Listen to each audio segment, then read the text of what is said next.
Si Paulo Avellino ay nagpadala ng regalo sa kanyang anak na si Aki sa New York.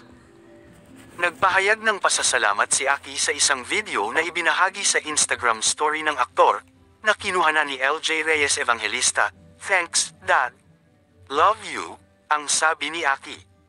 Sa video, maririnig rin kung gaano suportado ang kanyang ina na si LJ at ang stepfather nito. Narito ang buong video ng pasasalamat ni Aki sa kanyang ama. Go ahead, Summer. I'm gonna start with, which one should I start with?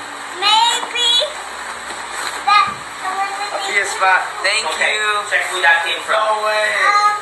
And it has a Spider-Man game with it too. Hey, I can't. Open it. Rip it. Rip.